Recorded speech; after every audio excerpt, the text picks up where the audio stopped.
이어서 경주 지역 소식 살펴보겠습니다. 인터넷신문 경주포커스의 김종득 기자 만나보죠. 안녕하세요. 예, 안녕하십니까. 예. 자, 전국의 지방의회가 소통과 홍보를 위해서 홈페이지를 운영하고 있는데요. 이 홈페이지에서 지방의원의 연락처 공개 여부가 지역마다 다르다고 하죠? 예, 그렇습니다. 이 오마이뉴스 인터넷 매체가 전국을 확인해 봤다고 하는데, 예. 이 광역의회는 17곳 가운데 7곳, 또 기초의회는 226곳 가운데 137곳, 그러니까 광역의회는 41.2%, 기초의회는 60.6%만 홈페이지에 지방의원의 휴대폰 전화번호를 공개하고 있는 것으로 나타났습니다. 예. 이 공개를 하고 있는 광역의회는 부산, 인천, 세종, 울산, 충남, 전북, 전남이고 그렇습니다. 또 각 지역 기초의회 공개 비율이 높은 곳부터 나열을 하면 인천의 경우에는 100% 기초의회가 다 하고 있고 대구, 전북, 충남, 대전, 강원, 경기, 울산, 전남 이런 순인데 경북은 그 기초의회가 공개하고 있는 비율이 52.2%뿐이어서 전국에서도 아주 낮은 축에 속하고 있었습니다. 예. 경북도의회는 비공개고요. 포항시의 경우에는 공개를 하고 있죠. 네, 그래요. 이렇게 연락처를 공개하지 않는 이유는 역시 개인정보 문제 때문이겠죠? 예, 그렇습니다. 비공개가 관례로 자리 잡았다. 이런 이야기 설명을 하고 있고 또 의원들이 공개를 원치 않은 상황도 있다. 이렇게 설명을 합니다. 네네. 휴대전화번호가 갈수록 민감한 정보로 취급이 되고 있고 또 SNS 등 이전보다 소통 창구가 더 많아졌다는 게 여러 의회의 설명이었다고 오마이뉴스가 보도를 하고 있고요. 네.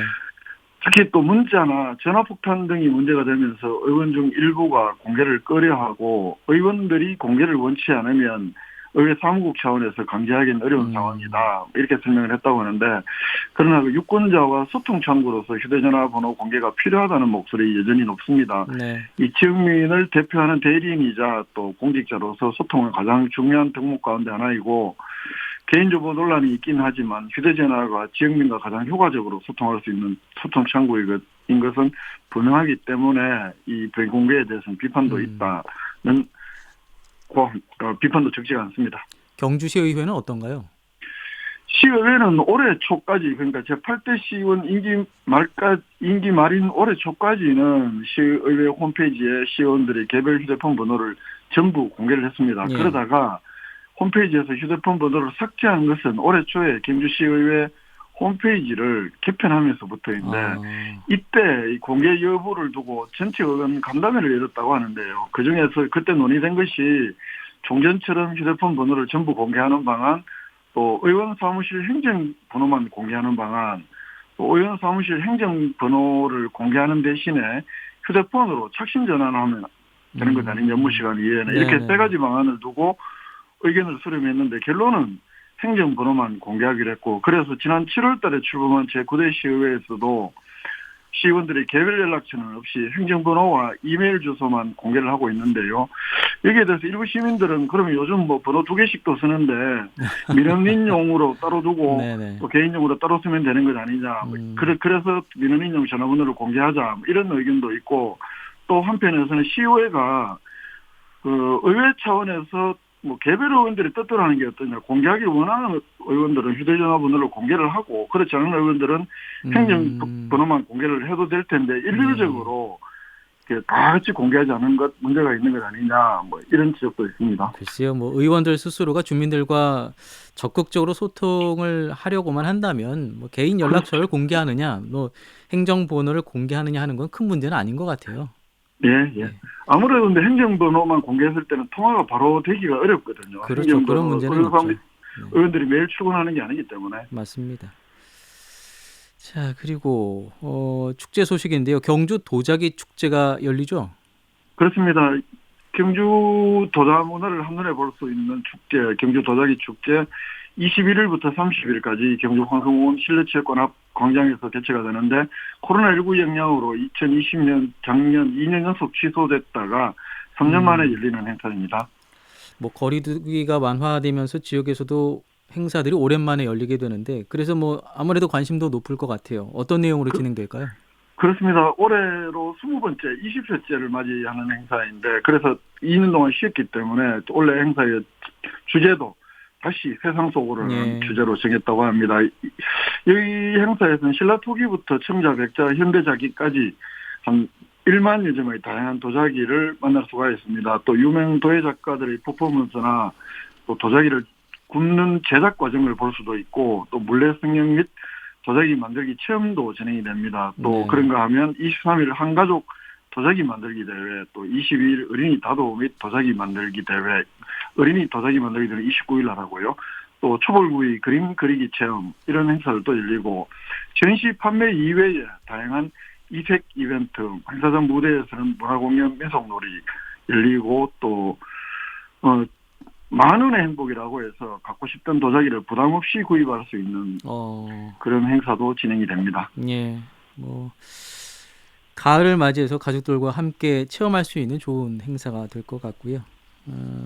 경주시가 그 SMR 그 소형 모듈 원자로 국가산업단지 유치를 위해서 관계기관과 협약을 최근에 체결했죠. 예, 그렇습니다. 국토교통부가 12월 말에 이 SMR 소형 모듈 원자로 국가산업단지 그 입지 선정을 할 예정이라고 하는데, 네. 이걸 앞두고 지난 13일 경주시에서 그 7개 기관, 경상북도, 또 포항공대, 한국원자력연구원, 한국수력원자력, 한국전력기술, 또 한국원자력환경공단, 경주시를 포함해서 7개 기관 대표들이 경주 SMR 국가산업단지 그 유치를 위해서 함께 힘을 모으기로 했습니다. 그 SMR 산업생태계 구축이나 또 산학연 지하철 간 네트워크 구축으로 경주에 이 SMR 국가산업단지를 반드시 유치해보자, 이런 결의를 했습니다. SMR이 차세대 원전과 관련된 산업으로 각광을 받고 있는데, 그래서 경주시도 좀 일찌감치 좀 준비를 하고 있는 그런 모습이었죠.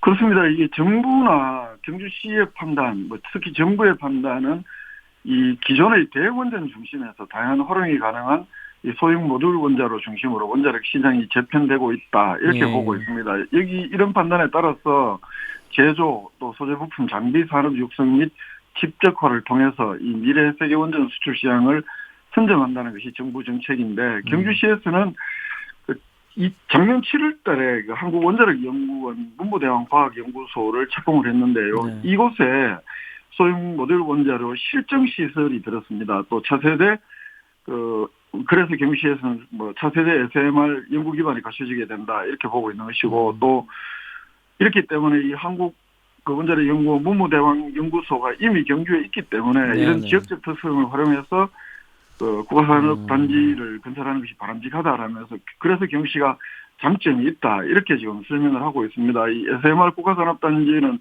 총 5천억 가량 예산이 들어갈 것으로 이렇게 경주시에서는 추정을 하고 있는데요.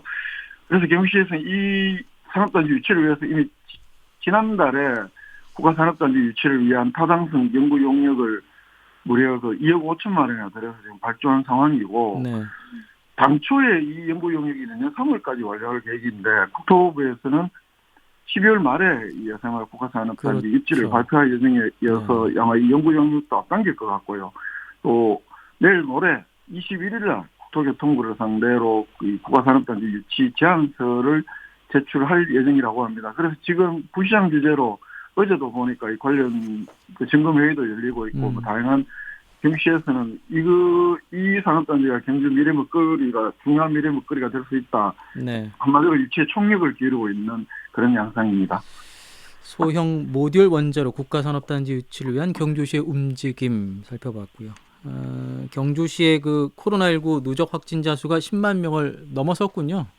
예, 그렇습니다. 16일 하루 동안에 93명이 확진 판정을 받으면서 16일 지난 일요일이었죠. 경주시 누적 확진자가 10만 명을 넘어섰습니다. 네. 2020년 2월 20일 날 경주에서 첫 확진자가 발생했는데요. 그런 걸 보면 한 2년 8개월, 약 2년 8개월 만에 10만 명이 넘어선 겁니다.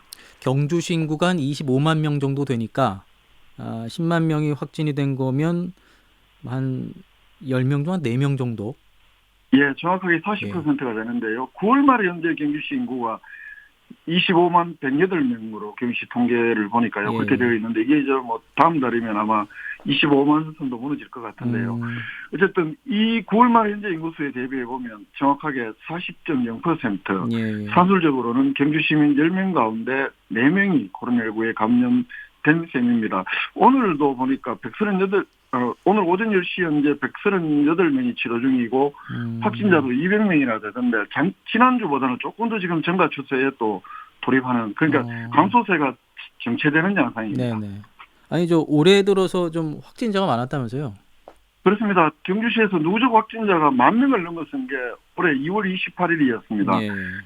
그런데 이 10,000명에서 10만 명을 넘어서는 데까지는 7개월밖에 걸리지 않았습니다. 올해 들어서 경주에서 코로나19 확진자 감염자 수가 얼마나 많이 나왔는지를 여실히 보여주는 통계다, 이렇게 보입니다. 예.